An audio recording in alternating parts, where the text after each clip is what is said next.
and WNST.net on Twitter, as well as Luke at WNST.net. Ryan Leaf is our next guest to sit in the hot seat, have a little bit of fun here, and talk some football and some life. And, dude, I don't know you. Your story precedes you. So, I mean, that's part of being you, right? Every time you walk into a room, people know who you are, and some good, some bad, some ugly, and then they say, I wonder what happened to him. Yeah. And here you are. Yeah. So, and apparently sober and helping other people at this point in your life. It's a long journey, isn't it? It was. It was one that I had to walk, I guess, and to be the man I need to be. But I look at it now, and it seems so much bigger at the moment. But it was like people talk about rough patches in their life. I mean, it was a part of life I had to get through and learn something from, so I could figure out how to be a better person. You know, we all look, and at the time, you're a little younger than me. You're 40, I'm 48. I remember being at the NFL commissioner's party the year you and Manning, you did Radio Row as a draft pick, right? You came through this out of Washington State hoping to be the number one pick in the draft and convincing folks. I remember the conversation during the week was which one of you were going to get picked and all of that. And, I guess from that point to here, we've seen Johnny Manziel get in trouble. We've seen Plexico burst shootings. We've seen murders. We've seen suicide. I mean, we've seen all of these things. And from the outside, we say, didn't Johnny Manziel read up on this? Didn't you read up on that? But life doesn't work that way. I mean, it doesn't work that way as a parent either. You tell your kid 100 times, right? And it just doesn't work that way. You do your part. There's things you can control. You offer your help. You give them the story. And then they make the choices. My sponsor, my mentor who works with me, he says, once you've found this life, this surrender, you become this lighthouse. And you don't see lighthouses running around the harbor looking for boats.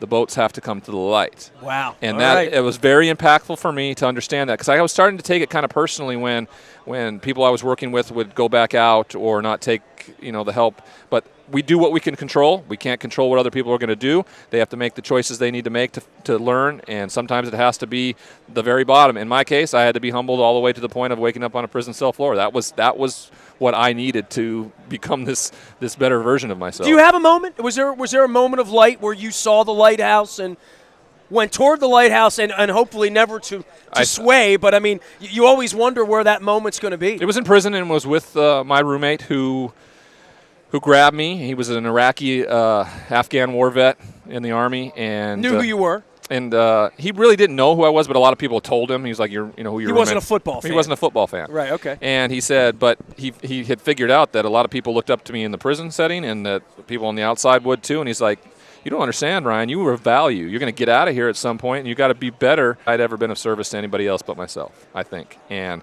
that started me on a path that has led me here. I mean, I only got out of prison 2 years and 2 months ago. I mean, that's a small amount of time, but it feels like it's been 22 years ago. That's how long ago it felt that is so far in the past. I remember it because I need to remember it every single day, but it feels like a lifetime ago. I've had friends that have been incarcerated through the course of my life. I'm 48, and you live long enough, you grow up in the wrong place, you know people that wound up in jail. I can't imagine that day where they first off, the day you check in, and you can't get out until they let you out. But then the day you get out, and what do you got? You got a duffel bag, got a toothbrush, maybe, you're going somewhere.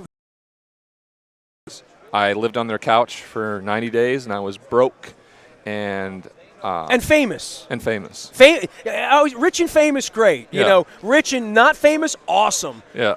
Rich and poor, whoo. Poor and broke. Yeah. Poor, broke, and famous is weird. Because for a long time, and I suspect it's the same way with Johnny sometimes, is that he has to live up to this identity, this perception that I'm a rich, famous football player, when you no longer are A, a football player, B, probably now rich. And so you have to really figure out who your identity was. And my identity was going to be rooted in being of service and trying to be of help to somebody else. And that's a big part of taking yourself out of the equation.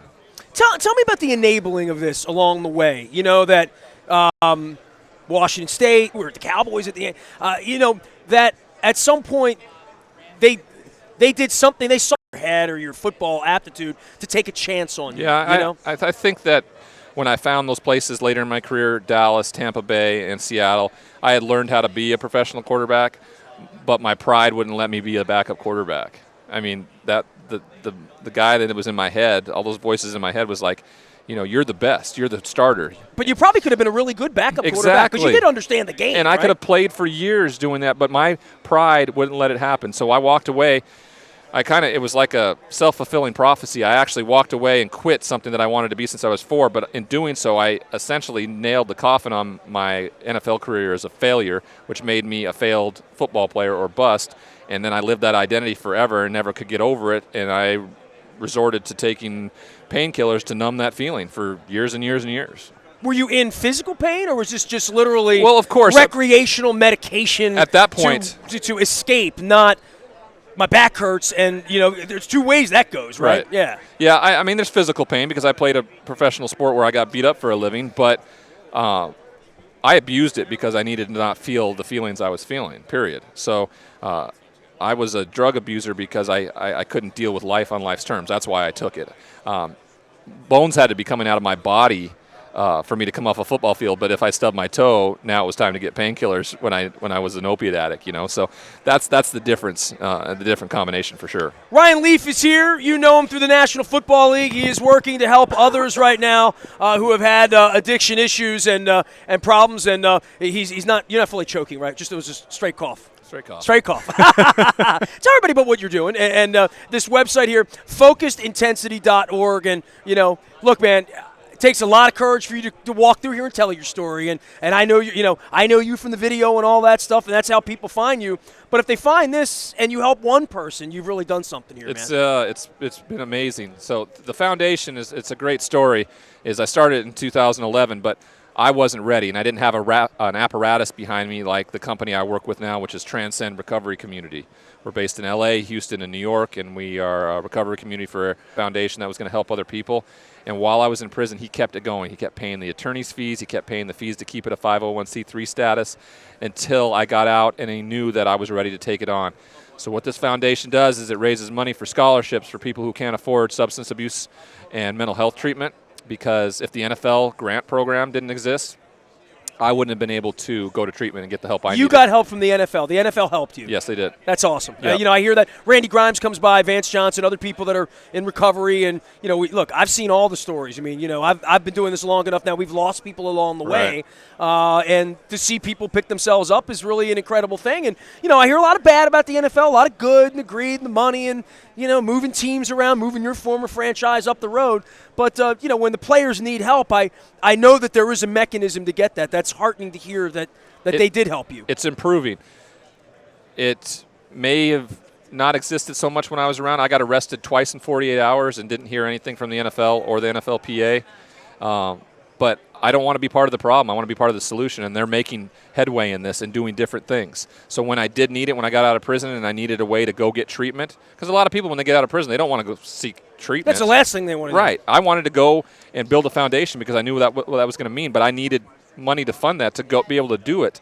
And, the Player Care Foundation stood up and did something. The Gridiron Greats that Mike Ditka did stood up and helped out and helped me facilitate it. I had to I had to take some stuff on my own. I had to cash out a life insurance policy to pay for the treatment. But, I mean, that was the best investment I could have made at the time, and it's paying dividends for sure. Ryan Leaf is here. Luke, I know you got stuff for Ryan. Well, I just wanted to ask you, do you enjoy watching the game still, or is it – because we've talked to other players now, Vance Johnson, former Denver Bronco, who's very early in your career. Or didn't want to watch it for a long time, but now I'm a fan again, I'm a Pittsburgh Steelers fan, born and raised. Oh, we're not going to like that in Baltimore. I know they're nice not. Segment. I know. And so I've been a Steelers fan my whole life, Terry Bradshaw. So now I'm finally kind of back into the fan part of it. Okay. For a lot of time, I had a lot of former friends that were playing, so I was more rooting on former friend or my friends who were playing, but pretty much everybody's out of the league that were from my time, most of the guys last year. So bigger fan now. Don't follow the NFL. I can watch Sunday and do laundry and do things around the house, but not really pay attention. Playoff time, divisional weekend, wild card weekend, two of my favorite weekends to sit around and watch 4 games. But college football is where it's at for me. I'm up at 6 on Saturday mornings. Still got a little wazoo in you? Yep. You welcome up there? I mean, have you fixed that as well, during the course of your life? I think that I don't know if I fixed it. I'm just, I can understand their hesitancy to have me maybe back around because of my poor behavior in the past. The fans never left me.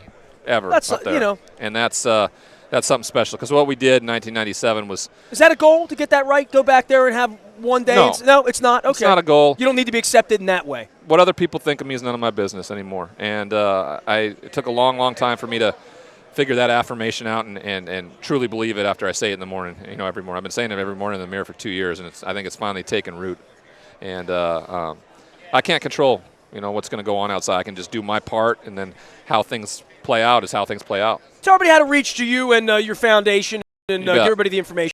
If you're in need of help right now, anybody, family members, or you need to reach out and just ask for help or tell somebody you have a problem, reach out to us at transcendrc.com. We can help you immediately facilitating that anyway. Even if you can't commit to anything, just call, and the freeing feeling of actually telling somebody else that there's an issue or there's a problem is amazing. And then if you want to, and if you could, please reach out and donate to our foundation where we can then send people to the treatment and pay for it who can't. Go to focusintensity.org, and you can donate now. All proceeds go to scholarships for people for substance abuse and mental health treatment. Like I said, I had to go through that process the only way I got it. I don't want anybody out there who actually wants help and will accept it not be able to get it because they can't afford it. Ryan Leaf joining us here. Last thing, where's home these days for you? Los Angeles. Oh, okay. You're in a big city. I was thinking of the Montana guy, and when I was a younger man back in my 20s, I flew into Great Falls, Montana. Hometown. A dear friend of mine moved his life there with his wife and loved the outdoors, and took me to the fly fishing place where the Untouchables was filmed off the bridge. And I landed, it was like 65 field house there where the Lady Grizz apparently play, right? I kind of dig. Family's there, and we go back. We have a family lake house there, and we go back in the summers. I just got engaged myself, and I look forward to taking her and my family back to Montana to see my family. LA's been good for us. I'm very, very anonymous in LA. There's a lot more important people out there. I can kind of come and go, and it's a great recovery community. You can be Rick Sutcliffe if you want to be. That's pretty good, isn't it? Yeah. That's pretty good. Mm-hmm. Yeah, I mean, you look a little like Sut, and I know Sut real well. A little bit. You can't hang with Sut anymore. They won't let you. It'd be like twins. In Montana, this is I don't think I've ever told this story on the air. My buddy said, I'm going to take you to a basketball game. I'm like, all right. He's like, it's the high school from here and the high school from there, and they're rivals, and they get together. We're going to have to get tickets ahead of time. And I'm like, it's a high school basketball game. I went, and there were maybe 2,500 people in this gym. Maybe it was a big gym, and it was in Great Falls. I don't know. I don't know what school it was. It was 2040, and I'm old, right? But I'll never forget the energy. And there's one of the really incredible sporting events I ever attended. Everyone sang every word to the national anthem. Half the side was in whatever green, the other side was in red or whatever. And it was, that's serious when you're a high school athlete there. Crosstown rivalries in Great Falls, Montana, between C.M. Russell High School and Great Falls High School. It's pretty. That must have been the game I saw because it was insane. Green and gold against blue and gray. All right, there you go. Well, that was close enough. Ryan Leaf, thanks for coming by, man. I'm glad you're like .net, AM 1570 and WNST Towson, Baltimore, and we never stop talking Baltimore sports. Thanks, guys. It was my pleasure, my brother.